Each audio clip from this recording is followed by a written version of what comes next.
coisa tá feia para o senhor Bolsonaro. Aquilo que eu falei aqui, ó, os plantonistas acabam sabendo antes. Aquilo que eu falei aqui nessa semana está se concretizando.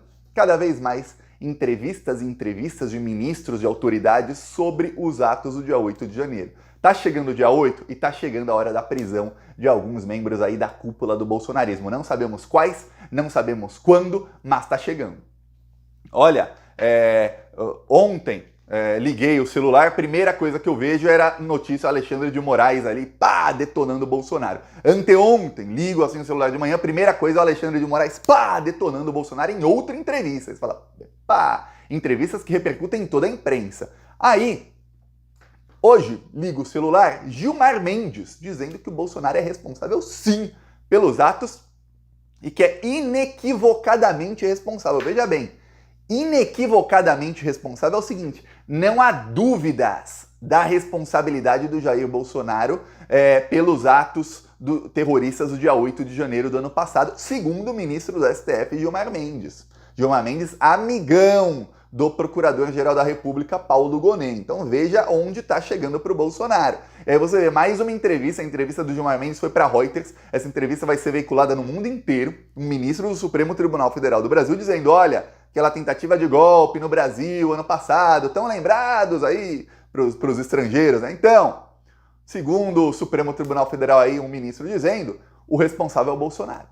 E aí vai para o Brasil também, a notícia estava na capa aí dos principais veículos. Logo depois, o Lula deu uma entrevista, não saiu ainda todo o trecho, o Lula deu uma entrevista detonando, falando que, olha, o Bolsonaro, o Ibanez Rocha e a polícia do exército tinham um pacto de golpe de Estado. Lula, presidente da República, falando isso.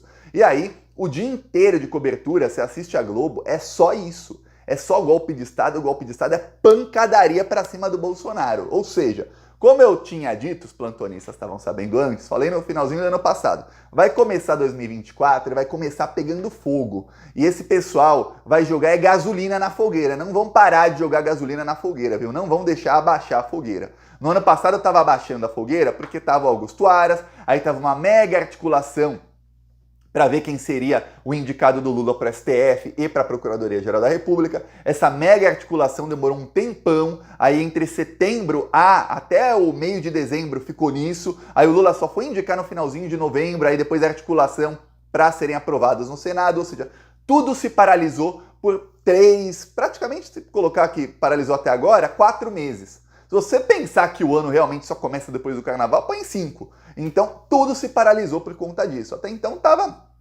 cada mês tinha pelo menos uma operação aí com gente graúda sendo presa.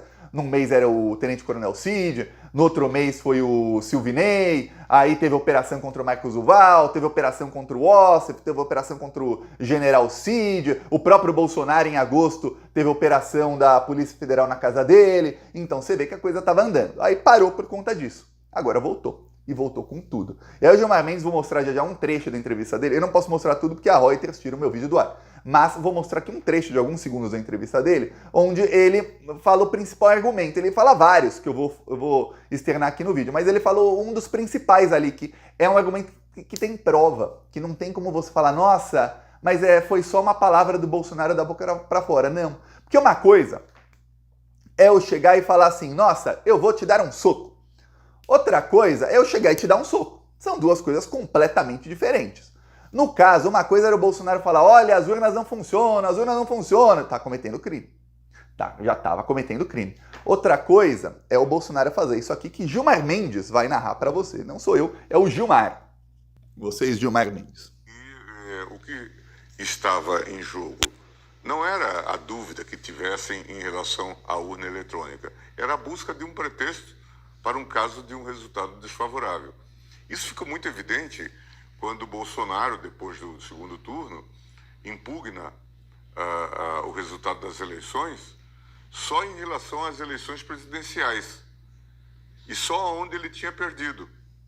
Em 8 de janeiro de 2020. Quem não está lembrado do que o Gilmar Mendes está falando, ele está descrevendo o que aconteceu em novembro do ano passado e que aí em dezembro teve uma pancada do Alexandre de Moraes, que foi quando o PL, partido do Bolsonaro, a mando de Jair Bolsonaro, o PL questionou o resultado das eleições, dizendo que não. Na verdade, o Bolsonaro foi quem ganhou com 51, nem lembro, 52% dos votos, não é importante a porcentagem, mas quem ganhou foi o Bolsonaro. E a gente vai impugnar aqui porque, olha, as urnas estão com falha, e aí eles listaram as urnas com falha. Era urna só no Nordeste onde o Bolsonaro perdeu a eleição. Mas a gente quer impugnar só o resultado do segundo turno e só o resultado da eleição presidencial, viu? Onde teve eleição para governador, não, a gente não quer impugnar. Ah, tá, então essas urnas no primeiro turno, quando elegeram 99 deputados do PL, elas funcionavam. Quando elegeram governadores, alguns ganharam no primeiro turno e classificaram alguns para o segundo turno, aí tava ok. Entendi. Para deputados estaduais e senadores também estava ok a urna, né? Que elegeu muito bolsonarista. Só estava ruim, essas urnas estavam ruins, mas só na eleição para presidente.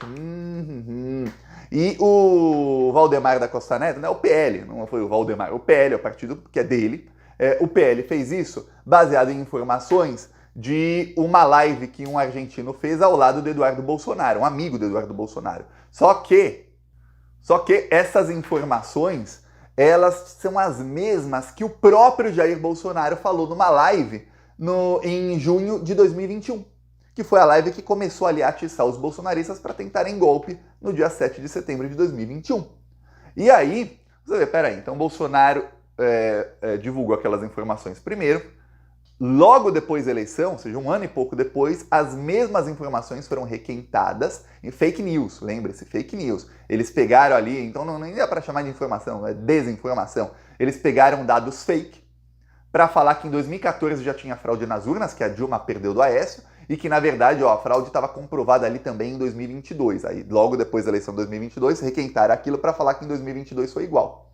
E aí, o argentino fez aquela live, todo o bolsonarismo divulgou aquilo, chegou a ter 400 mil pessoas assistindo simultaneamente, e aí o PL usou aquelas informações para pedir a impugnação da eleição. O Alexandre de Moraes estipulou multa de 22 milhões ao PL, 22 milhões de reais de multa, e ali deu uma pancada neles. E tem um processo rolando no Tribunal Superior Eleitoral. O valor da causa processual é de R$1 bilhão, tá? Esse é o tamanho da multa que pode levar o PL. Porém, além da multa, o PL pode ter o registro cassado. O correto no Brasil, ainda mais com um bandido, que é o Valdemar da Costa Neto, aí, bandido, confesso aí, em vários casos, era o PL ter o seu registro cassado. O Valdemar perde a teta que ele tá mamando faz muitas décadas, e aí vai pra jaula ao lado do Bolsonaro. O Valdemar, na época, disse que, não, na verdade, foi o Bolsonaro. Nananina, não. O dono do partido é você. Não, o Bolsonaro. Mas o Bolsonaro me pressionou. E você o quê? Criança de 3 anos, que alguém te pressiona e você faz? Você é bem adulto, Valdemar. Bem adulto. Não dá pra culpar o Bolsonaro, não. Então, correto é o PL ter o registro cassado. O Valdemar usa isso, mas o Valdemar também fala, o Bolsonaro tinha discurso contra o Supremo Tribunal Federal. O Bolsonaro acusava o Supremo Tribunal Federal. O Bolsonaro colocou um ministro da Defesa, eu gostei que o Gilmar citou, que era aquele general cagão, saiu o Edson Pujol, que era um general honrado, aí entrou um outro que também não era golpista o suficiente, aí o Bolsonaro colocou o general Paulo Sérgio. Aí o general Paulo Sérgio entrou como ministro da Defesa, a primeira coisa que ele fez foi começar a mandar cartinha pública para o então presidente do TSE, que era o Fachin, tentando achar problema na urna eletrônica. Aí os técnicos do TSE respondiam, o pessoal do Ministério da Defesa do Bolsonaro nem lia a resposta e já mandava outra. E mandaram uma vez 25 questões. Aí o bolsonarismo começava, tá vendo? Essa urna tem fraude, vão roubar a eleição. E as 25 questões já tinham sido respondidas. Algumas eram questões muito burras, que a resposta era pública, era só dar um Google. Aí ficava claro o que eles queriam. Na verdade, era instigar a horda bolsonarista para que, caso eles perdessem a eleição, tivesse um pretexto ali para tentar dar o golpe de Estado. Palavras aí do Gilmar Mendes, não do Thiago. Contei a história, o Gilmar falou, ficou claro que esse era o pretexto. Falou aqui, falou em outros momentos da entrevista. Aí o Gilmar fala, e aí, o que acontece é que eles passaram a instigar essas pessoas a reclamarem. Antes da eleição já, tem que reclamar, tem que falar ruim, tem que falar que a urna tá ruim e tem que achar, essas pessoas têm que achar que o Supremo Tribunal Federal e o Tribunal Superior Eleitoral têm lado. Isso se reflete até em pesquisas. Entre os bolsonaristas, 65% não confiam em nada do que vem do Supremo Tribunal Federal. Quer dizer, em nada, qualquer decisão do STF para eles, qualquer uma, seja para lá ou para cá, tá errada e não é confiável. Mesmo se tiver uma decisão favorável ao Bolsonaro, um dia vão falar, porque não tinha mais como, senão eles iam para cima, viu? É assim. Então, no caso, não vai ter tão cedo. Então, Gilmar Mendes já está mostrando. O Bolsonaro, aí, palavras de Gilmar Mendes, ele tem inequívoca responsabilidade. Praticamente falou, Bolsonaro é o chefão da quadrilha, tá? É o chefão. Aí, logo depois, vi colunistas UOL. Nossa, eu vivi para ver isso. Uma das mais bolsominions UOL, Madeleine Laxo. Essa parece que tem sempre um lapso. Ela teve um lapso. A Laxo teve um lapso. E fez uma matéria lá na capa do UOL. Fiquei, caraca, peraí, tô lendo certo? O meu problema era no coração, era na vista. Bom, no coração não era, mas era o quê? Era aqui ou era na vista? Que olha, ela disse o seguinte: bom, constatada a responsabilidade, é uma vergonha que um ano depois o Bolsonaro e a cúpula não estejam presos. Por que esse pessoal não está preso ainda? Se a Bolsominion falou isso, antipetista, antilulista, é porque a coisa tá feia pro Bolsonaro, viu? Tá muito, muito feia. Também tem uma coisa, viu? Nos bastidores, bolsonaristas que tem cargo, no caso o cargo de governadores, gente que apoia o Bolsonaro, eles estão pressionando porque eles também querem ver o Bolsonaro fora o quanto antes. Porque eles também sabem que a sucessão ao Bolsonaro, ao nome Bolsonaro, para que até o nome bolsonarismo mude de nome, para ser o nome aí, o sobrenome de um deles, ou o nome de um deles, né, não sei o que, ismo, eles sabem que essa sucessão só vai começar a partir do momento que o Bolsonaro tiver os seus crimes expostos e ele estiver preso. Olha, eu peço aí a sua inscrição no canal, a gente ainda vai rir muito dessa corja fascista, viu? Tá chegando o dia.